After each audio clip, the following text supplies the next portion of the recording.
Hola, bienvenidos a todos a yomedefiendo.com. Mi nombre es David Tierno y soy abogado en ejercicio. Y en esta nueva entrega de post dedicada a las normas, a las leyes, vamos a abordar el interesante tema de la interpretación de las leyes. Y es que una cosa es dictar leyes y otra cosa es interpretarlas. Tanto es así que, en mi opinión, por supuesto, pero basada en la experiencia de haber obtenido muchas sentencias y haber visto la forma de aplicarla de jueces y magistrados, he llegado a la conclusión de que este es un tema tan importante que puede incluso ser un punto de quiebra del principio de la división de poderes. ¿Por qué digo esto? Porque si existe una ley que dice blanco, pero cuando yo tengo que aplicarla, interpreto que en realidad no dice blanco, sino que dice gris, yo en realidad estoy modificando la norma. Y esto está muy bien en los países de sistema anglosajón, en el que no existe una producción normativa propiamente dicha, sino que las leyes surgen a raíz del caso concreto con lo que conocemos con el nombre de jurisprudencia. Pero no en nuestro derecho, que se rige por el sistema continental, en el que existe un poder legislativo, un poder ejecutivo y un poder judicial. Pues bien, si quien tiene que interpretar la ley, que es el poder judicial, tiene margen para poder modificar de alguna manera la ley y su espíritu, realmente está neutralizando, está invadiendo la zona, el espacio reservado por la Constitución para el poder legislativo o el poder ejecutivo, dependiendo de quién haya sido quien haya emitido la norma. Dicho esto, que es una reflexión sobre la cual cada uno deberá de sacar sus propias conclusiones, he de decir que el asunto de la interpretación de las leyes lo encontramos en el artículo 3 y 4 del Código Civil. ¿Recordáis el primer post que fue por escrito, en el que hablábamos y al principio nació el derecho civil, y ahí hacía una defensa a ultranza del derecho civil, porque realmente el derecho civil es los cimientos del derecho? Lo primero que surgió fue el derecho civil. No en vano, nuestro derecho civil es herencia directa del derecho romano, y este fue el que desarrolló las principales instituciones de derecho con las cuales nos manejamos cada día, cada uno de nosotros. Por lo tanto, os invito a que antes o después de ver este post, bien podéis parar aquí y consultarlo ahora, o bien podéis verlo completo y consultarlo después, pero os recomiendo que vayáis a Google, que escribáis ahí Código Civil, y en cualquiera de los enlaces que os muestre, pinchéis y leáis los artículos 3 y 4 del Código Civil, porque ahí es donde dice cómo hay que interpretar las leyes. Y así, en primer lugar, hay que decir que nuestro sistema jurídico, nuestro Código Civil, pues quiere que las leyes se interpreten, en primer lugar, en sentido literal.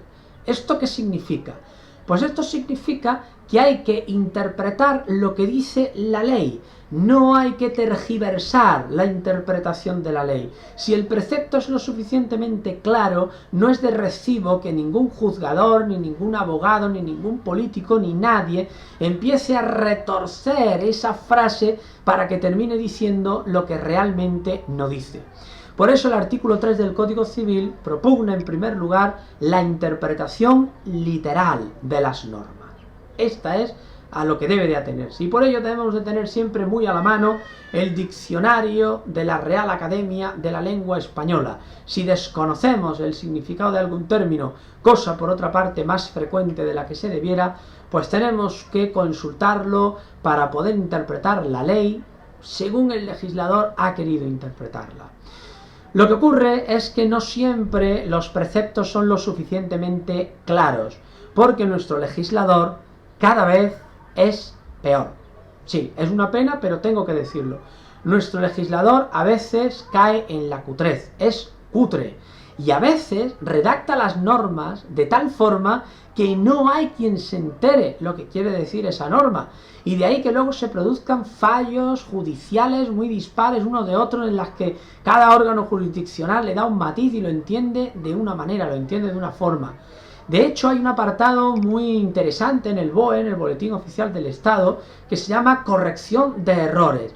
Y está pues para corregir estos errores. Pues a veces hay normas que se publican y al día siguiente ya tenemos la corrección de errores. Y no son correcciones de errores porque donde tenía que decir sí dice no, o una coma mal puesta, sino que se trata de una corrección de errores que más bien lo que está es aclarando lo que quiere decir el precepto porque no se entiende. Bueno, en estos casos, ¿cómo hay que interpretar la ley? Pues también el Código Civil prevé este caso. Y así dice que si de manera literal no se puede hacer, pues entonces habrá de atenderse a la finalidad de la norma. Esto es lo que los técnicos llaman la interpretación teleológica. Lo repito porque la palabra es un poquito rara. Interpretación teleológica. Esto significa de acuerdo a su finalidad. Es decir, esto es tanto como decir que se debe de interpretar con sentido común, que aunque es el sentido común, pero muchas veces es el menos común de todos los sentidos, tenemos que decir. Así que si nosotros vemos que una norma lo que persigue, lo que pretende, lo que quiere conseguir es esto, pues el Código Civil lo que dice es, oiga, pues interprete la norma de tal manera que se consiga esa finalidad. De cualquier manera, también el Código Civil aclara que las normas hay que interpretarlas de acuerdo a la realidad social de cada momento. Claro, porque los tiempos cambian y las leyes muchas veces se extienden de una generación hacia la otra. De tal manera que quizá cuando se habla de conceptos como las buenas costumbres, en el Código Civil pues no se pueden entender las buenas costumbres hoy igual que se podían entender hace 50 años. Así que las normas hay que también interpretarlas de acuerdo a la realidad social de la época. Y por otra parte, también nos dice que siempre que sea posible hay que interpretarlas con equidad. Y esto es interesante, porque si bien cuando hablábamos de la producción normativa, de la definición de la ley, decíamos que la ley o la norma no era más que un mandato jurídico dictado por el legislador, es decir, la persona que tenía autoridad en la que se manda, se permite o se prohíbe algo, pero cuyo incumplimiento tiene aparejada una sanción de cualquier tipo, decíamos que echamos de menos la referencia a la justicia. Bueno, pues aquí es donde aparece, no en la producción normativa, lo cual no deja de ser una paradoja, sino cuando habla de su interpretación, bueno, pues si no se ha tenido en cuenta esa equidad o esa justicia al producir la ley que se tenga a la hora de interpretarla.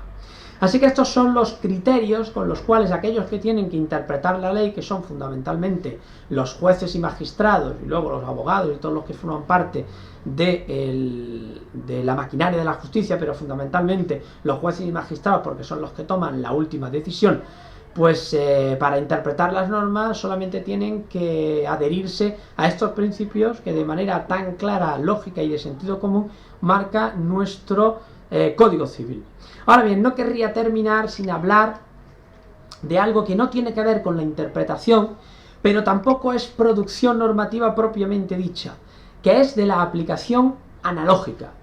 Y es que el Código Civil llega incluso a prever que no haya una norma, que no haya una ley que regule el problema que los ciudadanos llevan ante el juez en ese caso, pero que sí haya una norma que sea parecida o que sea igual en otro terreno, pero que sea parecida o que sea igual y que sí dé una solución.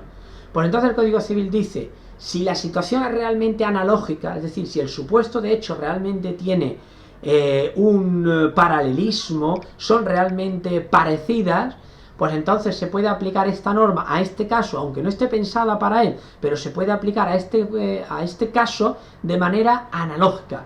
Y así, de esta forma, podemos encontrar una forma de impartir justicia que no sea apelar a la imaginación del juez o magistrado que tiene que resolver el caso.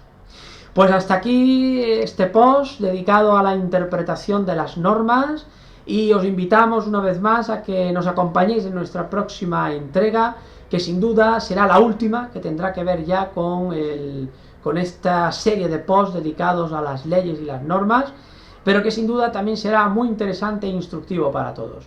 Así que muy buenas y muchas gracias por habernos acompañado una vez más.